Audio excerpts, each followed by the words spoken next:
Hello,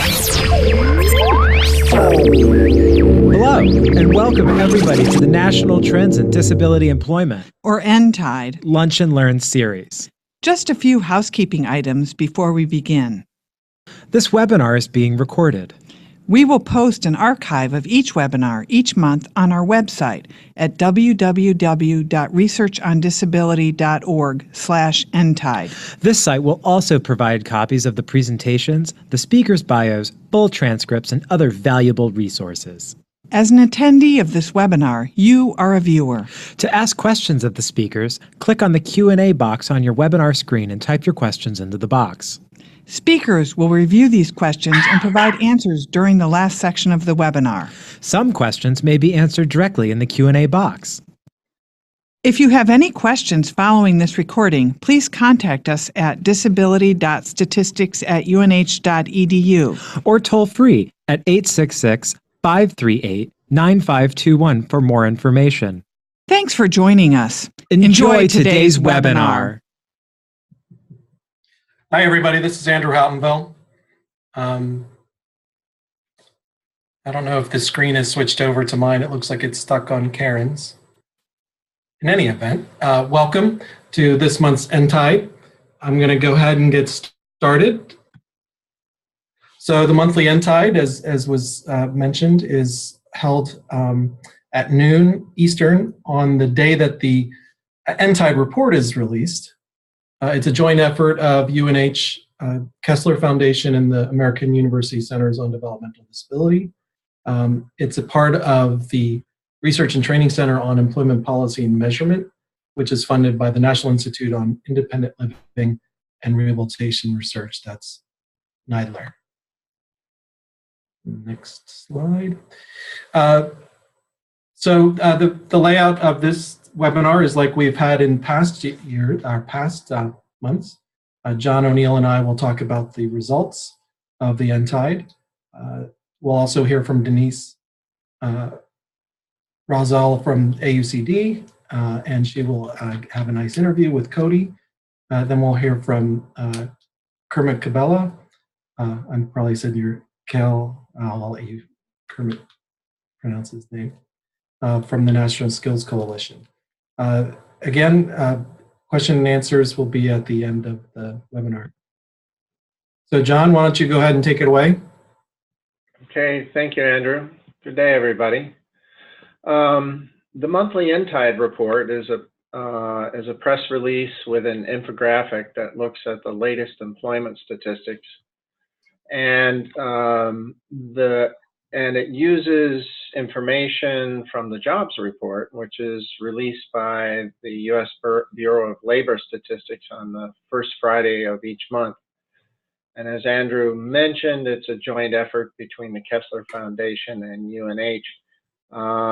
Matter of fact, this month we celebrate the 5th year of reporting out these disability employment statistics. 5th year, sorry if I said 4th. Next slide, please.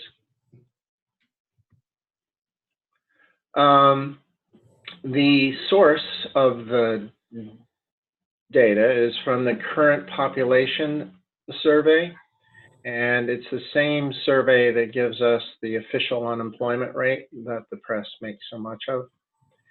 And the data is on civilians age 16 to 64, not living in institutions.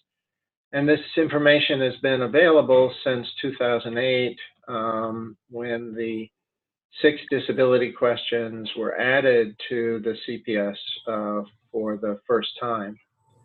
The data is not yet seasonally adjusted, which is why we compare to the same month in the past year. Next slide.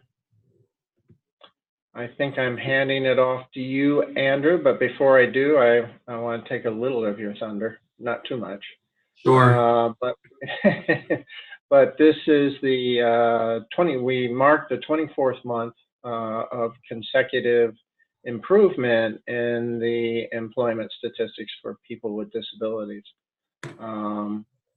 And I'll hand it over to you, Andrew, to review the details. All right, John. So this month, the employment of people, so that's the percentage employed, the employment to population ratio increased from 28.6% to 31.7%.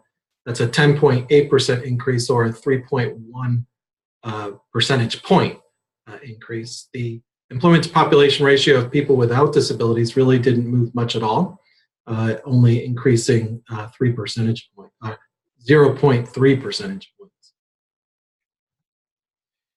In terms of labor force participation, so this is a percentage of people in the population that are either working or actively looking for work. So this adds on from the previous slide, this adds on the people who are looking for work actively.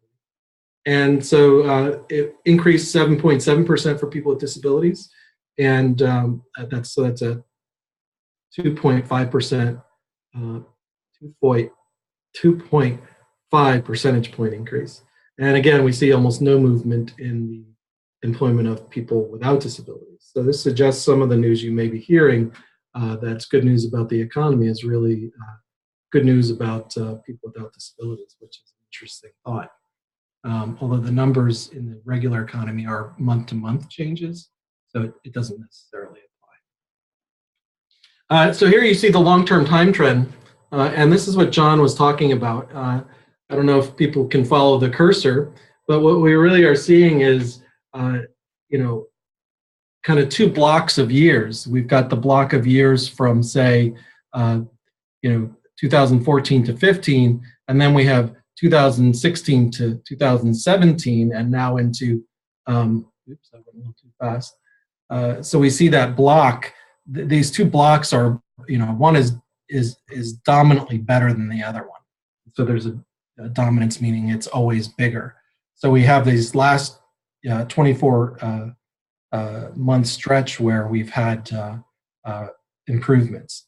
And so in terms of since the Great Recession, again, so if you don't know, the Census Bureau and Bureau of Labor Statistics started to generate data for people with disabilities only in, say, September of 2008, and that's just after the big job loss months of the Great Recession. So you do see a continued decline in the percentage of people working after the Great Recession. It continues to decline, and then starts to build since 2010 for people without disabilities. So that's kind of the slow march, the slow progress made in terms of job growth, and it's basically starting to reach its pre-recession levels. Although again, this is not. We don't have the numbers just before the recession. And then, so people with disabilities, we really aren't seeing that improvement until the last couple of years. It kind of can be viewed, except for that big jagged point that, down here at the end of 2003, beginning of 2014. If you took that out, it's really kind of flat over the last, between 2011 and 2016. And then rising, starting to rise in 16 and 17, and now into 18. And you see how big this jump was this last year, this last month. And so we're really comparing these huge differences. So that's kind of the story we're looking at. And there have been some press in this area, not necessarily citing us, but there's been some press in this area. And so if you're interested in seeing some of the takes that say the New York Times reporters have put on it, or others, you can see some of their statements. Now, there's some really interesting discussions about why this might be occurring now, but there's a typical story about full employment that as the economy becomes where almost everybody is employed, employers start reaching out to places where they typically haven't reached out, but also workers. If wages start to rise, workers, say, without disability, or workers with disabilities, may be it may be worth their while to go back into the labor market and overcome a lot of the barriers that, say, transportation barriers and things like that, that they couldn't with the previous wage rate. So wages have started to increase a little bit. Unfortunately, we don't have wage data available in this from the Bureau of Labor Statistics. So I'm going to turn it over to Denise. Again, John, thank you for stealing my thunder, but indeed, we have seen an increase. Let's hope that the trend keeps going. I'll turn it over to Denise. Cool. Thanks, Andrew. I want to preface this by just saying that usually we have an interview with a person with a disability who's employed. We had somebody scheduled today, Cody, who was one of the Promise, the folks benefiting from Promise, which you heard about last month. It ended up being a conflict with school for him, which you can understand. So Cody is going to be with us sometime this summer. I'll say no, I don't understand that. He could have skipped school. He could have skipped school. No, actually, and the good news is what his mom said was he'd already skipped school at one point for his senior trip. And so she didn't want to pull him out of school again for today. And I thought, you know what? That's perfect. That's exactly what any mom for any kid would say. He got to go on his senior trip. And anyway, he'll join us one day this summer for one of the July or August. And we're scheduling that right now. So I just don't want to mislead people. Cody's not on with us today. I'll say a minute more about him, but when we get to that part, but he will join us this summer. Okay, so first, next slide. I'm really excited. I'm trying. Okay, you're trying. I'm really excited this month because a lot of the things I have to highlight are all either for advocates or even more important by advocates about employment. And I think that's very exciting, and I want to highlight these for you. This is a new piece that's just come out. It's called A Purpose in Life, Why Employment First Matters to Self-Advocates. And it's a joint piece that ThinkWork has produced. It's joint between SABE and the Self-Advocates Becoming Empowered and Green Mountain Self-Advocates, and it's on employment first. And what they did was they interviewed 21 self-advocates about what's going on in their states on employment first. And there are the themes there that you can read. People with intellectual and developmental disabilities want to work. None of this should be surprising to anybody on this call. People with disabilities want equal rights to employment benefits, and the barriers continue to exist to closing sheltered work. But I want to read you a couple of the quotes from this. And I really want to say to you, you probably want to go download this one because it's really good. And there are lots of quotes from self-advocates in it. So here are a couple of quotes I want you to hear. I'm the oldest. I have a brother and a sister, and they do not have disabilities. My siblings don't have the option of not working, so why should I? We all need money to pay for our basic needs like rent, food, health care, and fun stuff. Isn't that what it's all about? That's exactly what we're saying. And there's another one in there that I loved from another self-advocate. There's kind of this myth out there that if you receive aid, you can't get a job, which is just not true. In fact, they want you to get a job. They want you to seek employment. Again, isn't that what we're all saying? I really recommend this one to you. It's by self-advocates for use by self-advocates or anyone. I keep telling you, I have this folder at my desk. This is another one that I'm sticking in my folder so that I have access to all the time. Okay, next one. Next slide, Andrew. Another one. This is by NCWD's Youth Action Council. It's on transition. It's a video series for youth by youth about transitioning out of high school. Again, these are youth telling their stories and giving tips and advice to other youth about what comes next and about what transition is all about. One of the youth talks about how she stayed in school through 21 because that was best for her, and then she got a job after that. Another was talking about how she volunteered somewhere that led to a job. Another was talking about college and making choices for college. What I particularly like about this, other than the fact that just use youth for youth, is that it gives tips and advice for other youth on what to do and how you too can do this. So I loved this one too. And I love that it's a video. We have all kinds of paper. This one's video. Okay, next one, Andrew. This is another one. This is on the individualized learning plan. This is one that's funded by ODEP, targeted specifically to students, that helps them make the connection between high school and college and jobs and career choices. And again, this one is short. It's basically called a toolkit, but it's about the video, the logo or whatever on the website is about Kickstart. So how do I kickstart my ILP? and how does that help me, and what is that, and why is that important to me? And again, it leads kids from high school into transition. And I know a lot of the folks on this call, we focus a lot on employment in the adult years, but I know a lot of folks on this call are interested in transition. So this is another one. Next slide, Andrew. Oops. It's okay. I have another one that's, again, more ILPs. This one's again from, NCWD Youth again. They have an entire website on innovative stories in transition that are specific to states and examples of state programs. They just added 2 new ones, one for Delaware and one for DC, that talks about what is happening in those states. And there are other ones on other states up there that you can go and look at.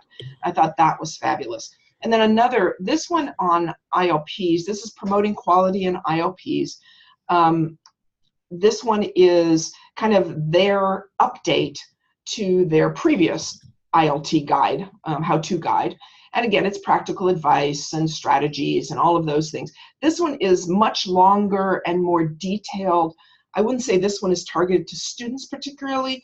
This one is more targeted to service providers, families. Again, it goes through a lot of detail about ILPs, but the other one is more targeted to students. This one's more targeted to others. But what's nice about this one is it does look at all kinds of age groups. It looks at elementary, secondary, post-secondary, workforce, non-school settings. And I thought that was really interesting as well. Next one, Andrew. There we go.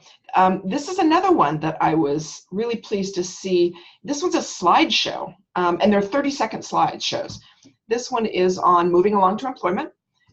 This is by Boston University Center for Psych Rehab, and funded by NTIDE and SAMHSA. And this one is specifically targeted to employment for people with mental health conditions. And they're a series of 30-second slideshows. There are different slideshows for different targeted populations. So there are several 30-second slideshows targeted specifically to people with mental health conditions, people in recovery. There were several that were targeted to service providers and employers. There were some targeted to family members. And I thought, again, this one is nice because it includes, at the end of the 30 seconds, it includes a question to be answered and also links to resources.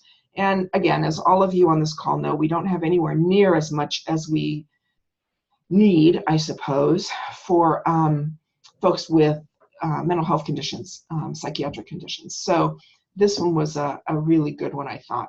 And again, you know, this month I found a bunch of things that weren't just paper or online electronic. This time there are slideshows and videos and quotes, and I was really pleased to see all of this. Okay, next one, Andrew.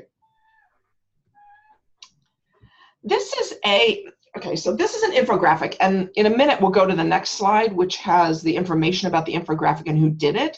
This one just showed up in my email box this week, and I thought it was really interesting because it talks about career and technical education, CTE, and specifically targeted to students with disabilities. And it's not by a disability organization. It's actually by a group that, we'll go to it in just a second, College and Career Readiness. We'll go to it in a second. Actually, why don't you flip to that, Andrew? So there it is. College and Career Readiness, back one. Okay. College and Career Readiness and Success Center, which is at the American Institutes for Research. It's funded by Office of Elementary and Secondary Ed, but it's in partnership with, I think it's the superintendent. So it's in partnership with some general ed folks. Now, would you go back one more, Andrew, back to the infographic? So I thought it was really interesting that it was going out to a whole host of CTE folks and not just folks in the disability community. And so I thought that was really nice. And I thought it was, we don't often talk as much about CTE as we should. And it's actually one of the things that Kermit's going to talk about in a minute when our guest speaker. But I thought this was a nice one. And so and easy to understand, and looking at it, I thought it was a good one. I thought I'd give it to you. So infographics, another good way to see quickly what's going on. Okay, next one, Andrew. And then one more. There you go. This one, actually, Deb Brucker from UNH pointed out to me, which is the National Beneficiary Survey, Disability Statistics out of SSA, using the 2015 statistics. So, you know, it's the general one that comes out. It's looking at beneficiary statistics and health and program and service participation, the employment stuff, but it also takes a look at some of the employment interaction with benefits. And so Deb pointed these out in particular, but the more I dipped into this, the more I thought there was a lot more information here if you haven't seen it. Specific, and the links are the links where it says tables 15 and 17 go directly to those tables, whereas the link at the top goes to the overall survey. So about a quarter of people of SSA beneficiaries say they don't work because they're discouraged from prior work attempts. 25%. More work to do there. About a quarter don't work because others think they're not capable. That's, again, probably not a surprise, but 25% is a lot. More than a quarter still say that employers are not accessible. That one I thought, oh no. And then in table 35, many beneficiaries are not aware of the work incentives that are available to employees or to them to work. I thought all of those were things that, first of all, I can imagine are not surprising to people on the call, but secondly, all of those are things that fit in and you can use with employers, that you can use with grant applications, that I can imagine a whole host of places where this information would be really helpful. So I thought I'd stick that one in for you as well. Next slide, Andrew. I think this is the fun one. Yeah. So I don't know if all of you saw this month, but as I said, and now for something completely different, Apple has applied to Unicode for 13 new emojis, all dealing with disability. And these are some examples. Obviously, Unicode, as I understand it, needs to approve these, but I thought they were very cool. They're active. The people using wheelchairs clearly are moving. The one for the person with the cane, if you're blind, I thought was really interesting. Again, moving, active. The dog. There are two different dog ones. One for, obviously the one down in the right corner is more of a guide dog for those who are blind. The one up in the left corner with the vest is probably more as a support animal. But I just thought these were very cool. If you haven't seen them, the one for folks with hearing aids, but there's also one for folks who are deaf. I thought they were very cool. We'll have to watch and see. I assume they'll be approved. I certainly hope so. And when they come out, make good use of those, because I think I think from Apple's point of view, developing them was really smart. And from our point of view, I just thought they were exciting and interesting and wanted you to see them if you hadn't seen them. They got some really good news coverage this week as well, which I thought was, that can never hurt. Okay, next slide. Oh, this was the guest interviews. Let's skip to the next one. This is Cody. Cody will be with us later in the summer. There is a video on the Wisconsin Promise Project on Cody if you want to see that earlier, but otherwise, wait and you'll hear from Cody personally about his story later in the summer. Go ahead and flip it, Andrew, to the next one. Okay, so I'm going to introduce Kermit, who is our speaker for the day. Kermit is the Federal Policy Director at the National Skills Coalition, where he directs the organization's Washington-based efforts to advance a national skills strategy within federal legislation, agency regulation, and national funding initiatives.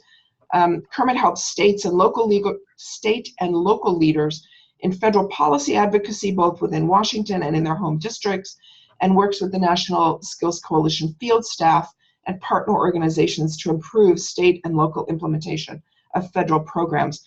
Kermit holds a JD and a bachelor's degree from the College of William and Mary. I also want to add that I started talking with Kermit because of a connection I had through a previous job. But I suddenly realized that a lot of the work the National Skills Coalition is doing is not something that those of us in the disability community are necessarily aware of. And I'm not sure that the folks at the National Skills Coalition, the members, are always as aware of disability as yet another job category. And so I thought it was a really nice marriage. Kermit and I have done some talking. I went to their conference this year when they were in DC, and it's a really nice marriage of what happened or could be, and I think there's a lot of work to be done here. And Kermit and I have talked about that. So I asked him to come and speak about what the National Skills Coalition does, the kinds of legislation they're working on, which is why you didn't hear a lot from me right now today about federal policy, which you usually do, and to talk about the kinds of interaction that might happen for the disability community and why we might be interested in some of the work that they're doing. Kermit, I'm going to toss it to you. Okay, can you all hear me? Yep. Okay, great. Good afternoon, everyone, and thank you, Denise, for the great introduction. And I'm very excited to be a part of the conversation today. As Denise said, I'm the Federal Policy Director for National Skills Coalition. NSC is a 501c3 research and advocacy group. We're a multi-stakeholder coalition comprised of business leaders, labor unions, community colleges, community-based organizations, state and local officials, and others who are advocating for expanded access to high-quality education and training across a range of different federal and state policies. We are not specific to one particular stakeholder group. We're not specific to one particular service population. What we're really trying to do as an organization is expand access for all workers and for all industries to help make sure that all U.S. Workers can get the skills and the credentials they need to be successful in the labor market, and businesses can find the workers that they're looking for. And as Denise said, I'm going to talk a little bit about the work that I'm doing at the federal policy level, some of the key federal policies that we're working on right now. And not so much, I'm not going to be looking at this so much from a specific lens around disability, but I do think that many of these conversations that are happening are conversations where advocates ought to be engaged and ought to be thinking about the role of the folks that you're trying to work with at the state and the local level, and making sure that they have access to these programs and opportunities. So if we could go to the next slide. Next slide. Let me just sort of say, so just in general, I think, and this kind of ties into the opening presentation around the current state of the labor market. So right now, I think there's the idea of workforce development and education is a very hot topic here in Washington, and a lot of that is being driven by the fact that the economy is very, very strong right now. We have the lowest unemployment rate that we've had in almost, I think, in the last 20 years. And so there are a lot of employers who are talking about the need for, the difficulty that they're having in finding skilled workers, and increased pressure on policymakers at the federal level, at the state level, and at the local level to advance policies that help businesses find the workers that they need.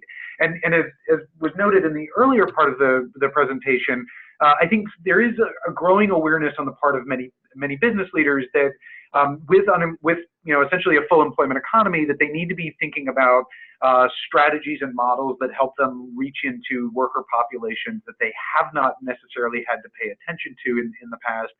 And so I do think that there are some real opportunities while the economy is strong for advocates working with a range of subpopulations to make sure that those individuals are getting access to both the economic opportunities that exist today, but also establishing the pipelines that can help make sure that workers have access to jobs in the future. I mentioned on the slide WIOA implementation. I'm going to talk about that in a second. So I'm guessing a number of the folks on the call are reasonably familiar with the Workforce Innovation and Opportunity Act. There's the law. I'm not working on this very much right now from a federal policy perspective because it's, we're now in the implementation phase of WIOA, but there are some things that folks should probably be aware of, including some risks that we see in the next year or so around WIOA implementation. And then I'm also going to talk about some of the other skills conversations, the other policy debates that are happening here in Washington that impact skills. So can we go to the next slide? And I'll just in terms of sort of the lens that National Skills Coalition works on, so when we do our advocacy, what we're looking at are generally trying to expand access to what we call middle skill jobs. What that means are jobs that require more than a high school diploma, but not necessarily a four-year college degree. So these would be jobs that could be supported through an apprenticeship or through an associate's degree or a certificate or an industry recognized credential at your local community college, other opportunities like that. The reason why we focus on middle skill jobs, as you can see here, this is when we hear about skills gaps, when we hear employers talking about the need for skilled workers, in many cases, the gap that we're seeing is in these middle skill jobs. So these are jobs that often pay a family supporting wage, but they require education beyond sort of the basic skills that you would get with a high school diploma. They require some form of specialized education and training. And we don't, as a society, do a lot of investment in these middle skill pathways and making sure that people can find these pathways. And so a lot of our policy efforts are built around strengthening the availability of training programs at the sub-baccalaureate level to make sure that people can get into these jobs and get the skills and the credentials they need and make sure that employers can find workers at this level. This isn't intended to be a policy lens that disfavors access to four-year degrees. You know, in fact, many of the programs that we work with are intentionally building pathways that allow somebody to transition to a four-year degree. But the idea is that in many cases, people need to work even while they're going to school, and so making sure that they can find family supporting wage while they're going to school, or creating opportunities where they could go back to school and advance in a career. That's where we tend to focus our energies. Next slide. We're also doing advocacy against a backdrop of significant disinvestment in workforce development policies. So you can see from this chart, this obviously does not include vocational rehabilitation programs, but some of the main programs that we focus on at the federal level are the WIOA Title I job training programs, the Perkins programs, career and technical education programs that Denise just mentioned, adult education. We track a number of other programs. One of the reasons why we focus on one of the main things that we focus on at National Skills Coalition is trying to expand increased funding for workforce development in an environment in which there's been a lot of downward pressure on these investments. You can see this is a chart that we put together last year in response to President Trump's budget proposal. This administration has proposed some pretty significant cuts to a range of different job training programs, and we do a lot of advocacy to try to forestall these cuts and get funding increases. I'm pleased to say that in the most recent omnibus that Congress passed late last month, all of these numbers actually went up. So we saw an increase in funding for WIOA Title I grants, the job training grants, of about $80 million over current levels. For Perkins, it was about $75 million over current levels. For adult education, it was about $35 million above current levels. And I know there was also an increase in funding for the vocational rehabilitation state grants. I think that speaks to the fact that there is a lot of interest in workforce development at the congressional level. I think there's a real understanding that the federal government hasn't always carried its weight in terms of investing in skills and credentials. And so we're pleased to see that, but obviously continue to have work ahead of us over the course of the next few years. If we could go to the next slide. So I'll just briefly talk about the Workforce Innovation and Opportunity Act and sort of what's going on with WIOA. Obviously, WIOA was passed in July of 2014, and it covers a range of programs. So job training programs under Title I, adult education under Title II, what's called the Wagner-Pizer Employment Service under Title III, vocational rehabilitation state grants under Title IV. WIOA is currently in the process of being implemented. So the first full year of implementation we started in 2016 when states were required to submit their first state plans under WIOA. As part of that process, they were supposed to outline a coordinated strategy across all of the different core programs through titles 1 through 4, and also in some cases to describe how they would be coordinating other federally funded programs like TANF or SNAP or career and technical education with their investments under WIOA.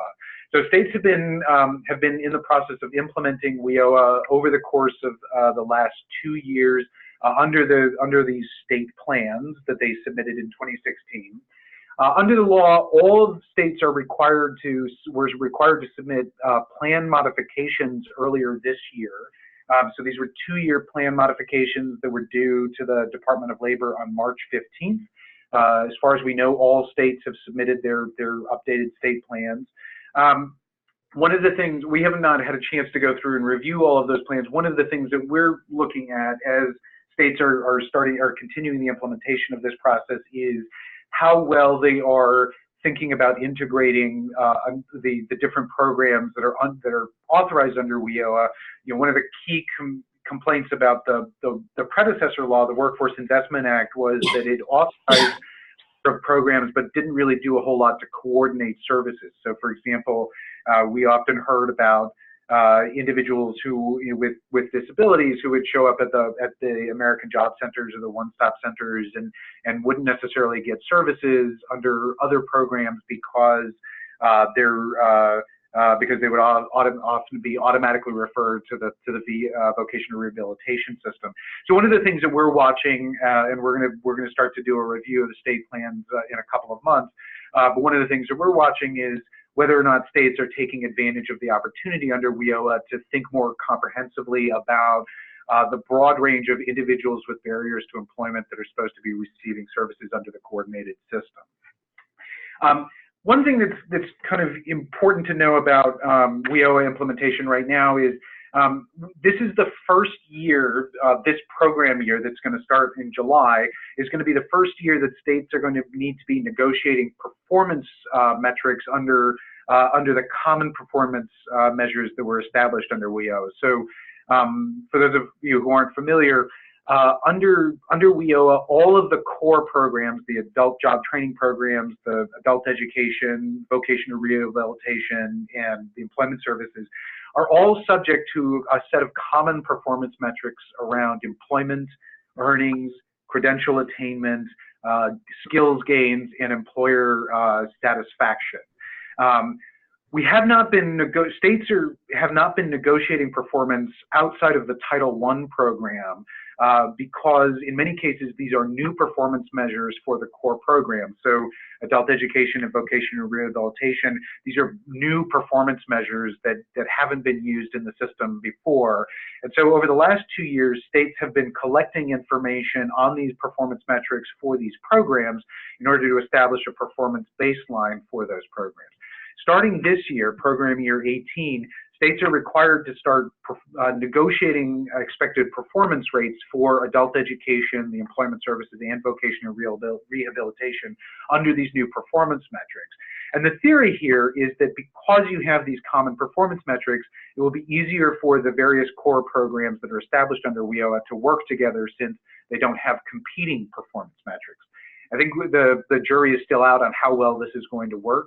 One of the things that states have the option of doing is using what's called a regression model, where they will calculate their expected performance rates based on the individual participant characteristics of the folks that they intend to be serving through these various programs.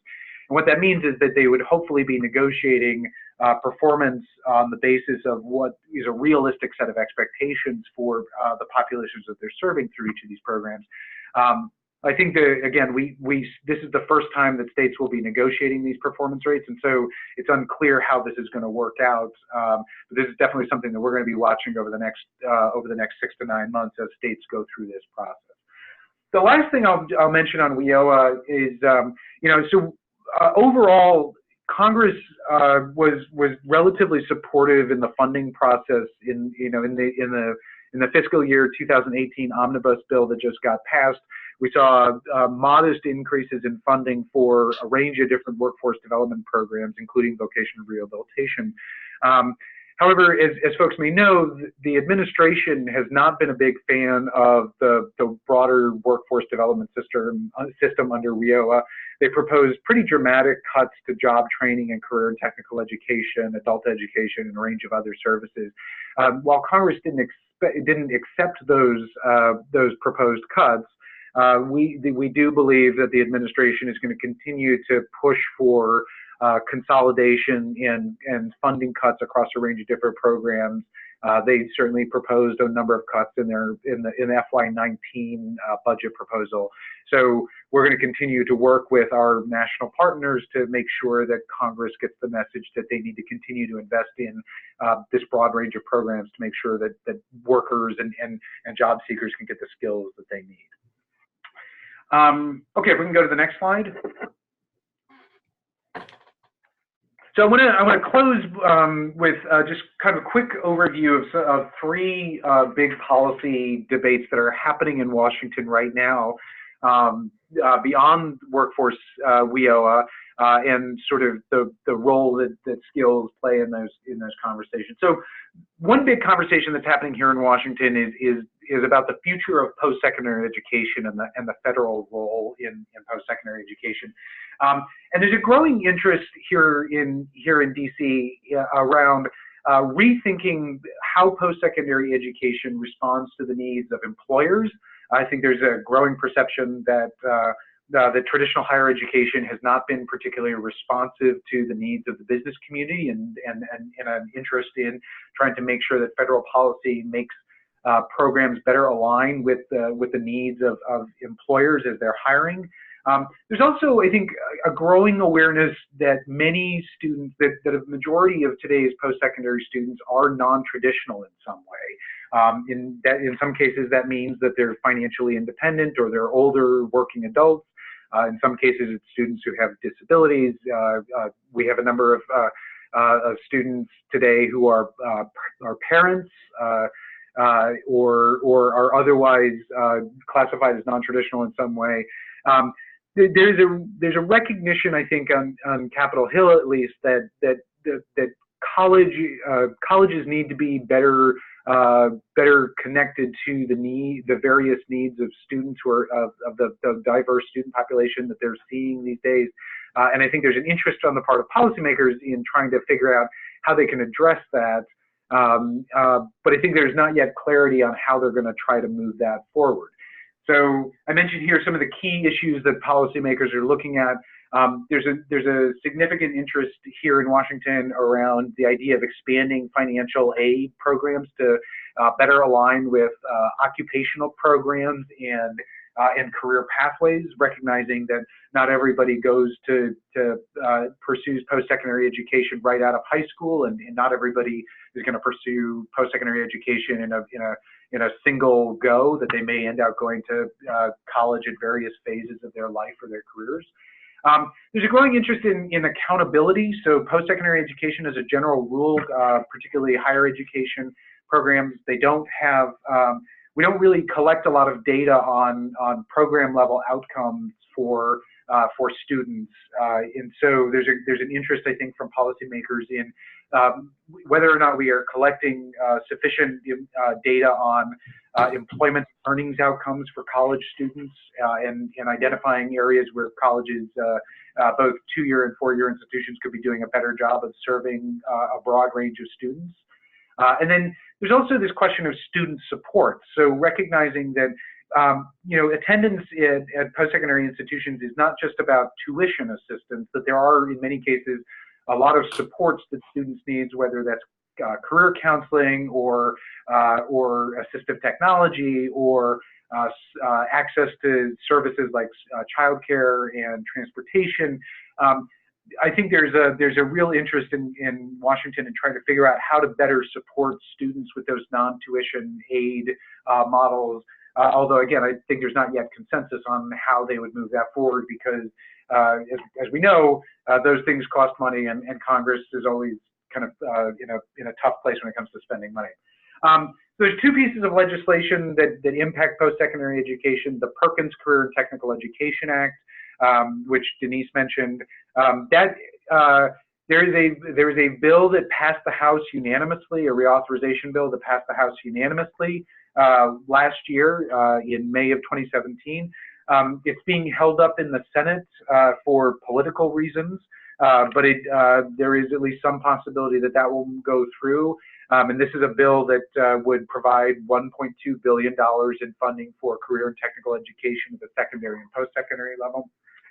And then, of course, the big piece of legislation that impacts post-secondary institutions and students is the Higher Education Act. There was a bill that was the reauthorization bill that was passed out of the House Education and Workforce Committee earlier this year, but it is not yet moved to the House floor, and as of right now, it doesn't look like it will move forward. So, so that's kind of where things are. We can go to the next slide. I'll just mention real quickly work-based learning and apprenticeship. Work-based learning and apprenticeship are very hot topics here in Washington. As folks may know, the administration released an executive order in June of last year calling for expansion of apprenticeship. And the main thrust of this executive order was to try to expand apprenticeship into a range of industries where it hasn't been, really taken hold. Historically in this country, apprenticeship has largely been focused in the construction trades and in manufacturing, but there's an increased interest from employers in healthcare and information technology and other industries who are seeking ways to onboard workers in new ways. So the administration put out an executive order that is calling for the expansion of apprenticeship into new industries, and in particular trying to identify ways to authorize apprenticeship programs outside of the current system of the registered apprenticeship system, which is a government-run system. So looking at ways that trade associations and other third parties can approve programs for purposes of federal financial aid and other purposes. Congress is also very interested in apprenticeship. Last year, they appropriated $95 million to support apprenticeship grants. This year, that number went up to $145 million. The administration also has some discretionary dollars, about $200 million at the Department of Labor, separate and apart from these appropriations that they can be putting towards apprenticeship grants. They just the other day, or just yesterday, announced the availability of funding for programs, faith and community-based programs that are providing apprenticeship and related strategies for particularly for youth in criminal justice systems. One of the key points in the president's executive order from last year was trying to expand our apprenticeship opportunities for a range of populations who have not generally benefited from apprenticeship in the past. Individuals with disabilities were not specifically mentioned, I believe, in the executive order, but I do think that there is an interest at the Department of Labor and the Department of Education in thinking about how apprenticeship can be expanded to populations that, again, have not often benefited from the apprenticeship model. Last but not least, and if we go to the next slide, I'll talk just briefly about this conversation around welfare reform, which I think will have some fairly significant impacts on a range of programs. So there has been, for a number of years, an interest from some leadership, Republican leadership in Congress, around entitlement reform. As folks probably have heard, we've seen an expansion of the SNAP program and Medicaid under the Obama administration, and there's been a real push from congressional leadership, now joined by the Trump administration, around trying to dial back some of the expansion of public assistance programs, and in particular trying to expand work requirements for people who are on public assistance programs, including, as I say, Medicaid, Supplemental Nutrition Assistance Program, strengthening work requirements under TANF, and a range of other programs, SSDI and others. There's been a series of hearings on Capitol Hill over the course of the past couple of months, where congressional committees have been looking at the role of work requirements across a range of different programs. Folks may have seen that the administration has authorized the states to apply for waivers to Medicaid eligibility to allow to require that able-bodied adults without dependents be subject to new work requirements under Medicaid. So, and there are 3 states that have been approved to apply these work requirements to Medicaid recipients. There's also a conversation that's likely to start later this month around the SNAP program, what used to be the food stamp program.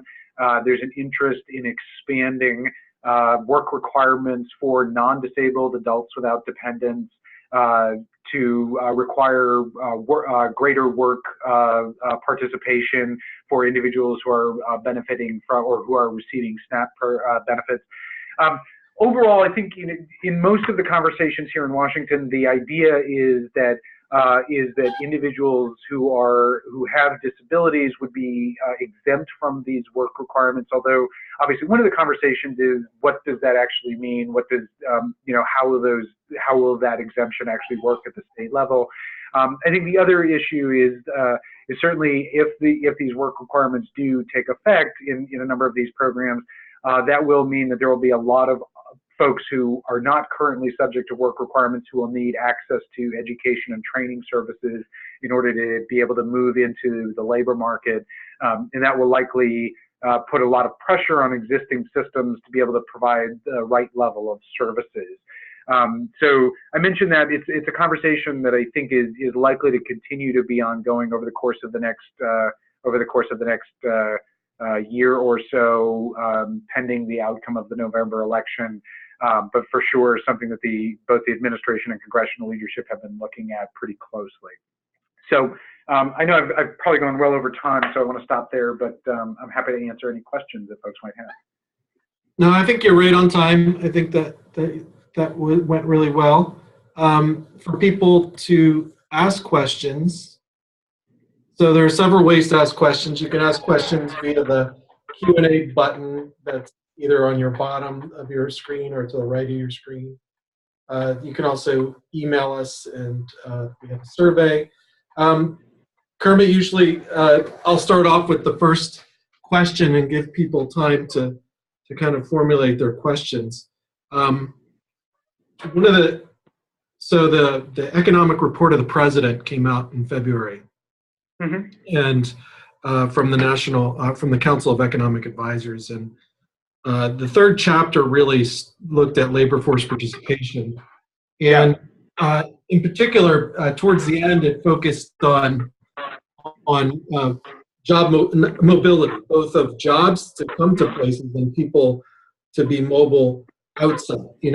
So it's not just a matter of training; it's a matter of matching the place. I'm looking at the cart and background noise overpowering voices. So let me get a little closer.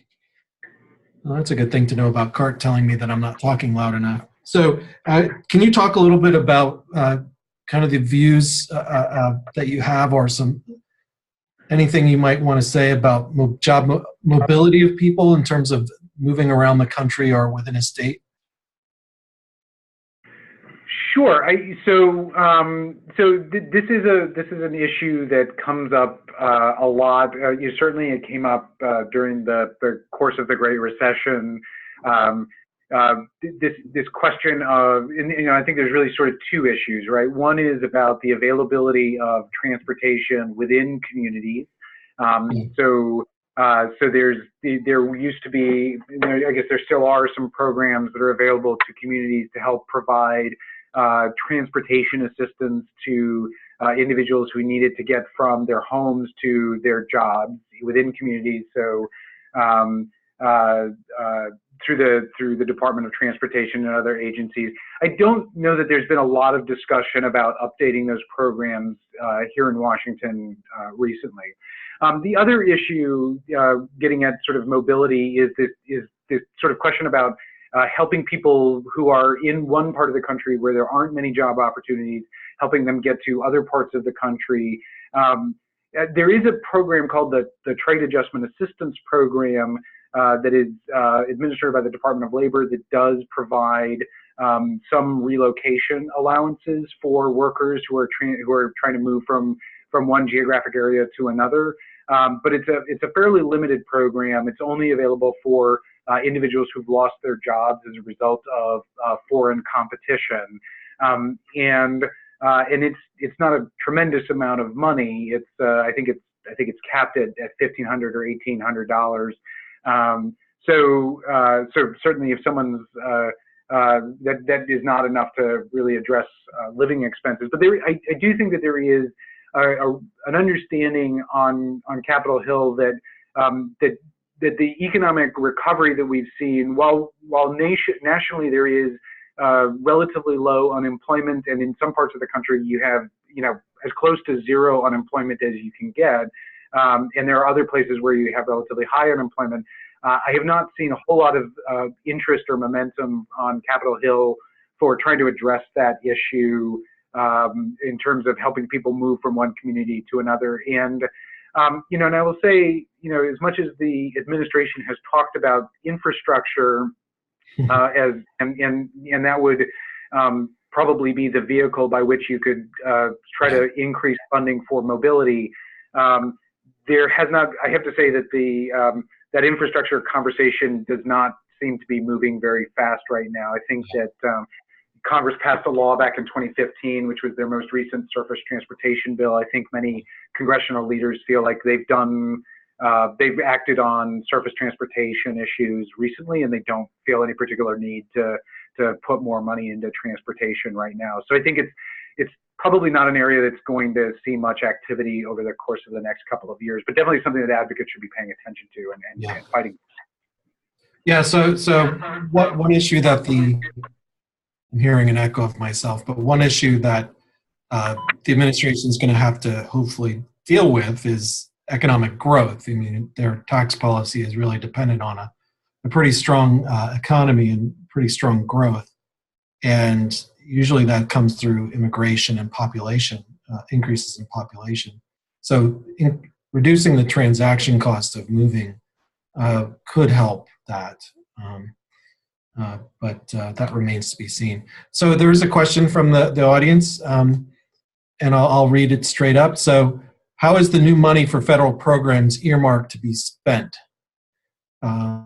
Same percentage or different? And this may be related to the CER, if that's what's being called new money, or perhaps the tax. I'm not sure. I'm assuming this is the omnibus appropriations bill that was passed. Sounds like it from the question. Maybe the short answer is that by and large the money that was appropriated through Congress passed this omnibus appropriations bill on March 23rd, and this was the consolidated appropriations bill that covered all of the different defense and non-defense programs. By and large, the funding level, there wasn't a lot of negotiation around sort of within funding streams. There wasn't a lot of discussion around the use of funding, and part of the reason was there wasn't a whole lot of time. Congress reached a deal back in January around increasing the budget caps, but they didn't have a whole lot of time to really negotiate around programmatic changes. And so a lot of what we saw in most cases was either level funding for programs or increased funding for programs. There wasn't a lot of sort of language within the bill about sort of how the funding could be used. So as you're thinking about, sometimes in appropriations bills you get a lot of instructions around where funding needs to be allocated. We didn't see much of that in this particular appropriations bill. One thing I'll mention is, and I didn't mention this in my so folks may know, we're still technically operating under the terms of the Budget Control Act of 2011. That's the piece of legislation that brought us the sequester and budget caps. So the deal that Congress reached back in January was a deal to increase the budget caps for both defense and non-defense programs for fiscal year 2018, which is the year that we're in now, and then fiscal year 2019. And so what we saw in the omnibus was not huge increases, but there was about, I think it was somewhere in the neighborhood of $60 billion in additional spending for non-defense programs. And so you did see a lot of sort of modest boosts for non-defense programs like VR and job training and career and technical education and others. I think that we expect that there will be less increases next year, even though there's an increase in the budget cap, just because the funding increases reset the baseline for a lot of programs. So right. What we're likely to see next year is relatively level funding for these programs. We're not expecting a lot of cuts to the non-defense programs. Okay. Well, we've actually run out of time. Thanks. That's a lot of good information about what to look for in the future. Denise, and you went through quite a few things that folks need to pay attention to as we move forward. So thank you again, Kermit. Thank you, Denise and John, for participating, and thanks everybody for joining us today. Bye-bye.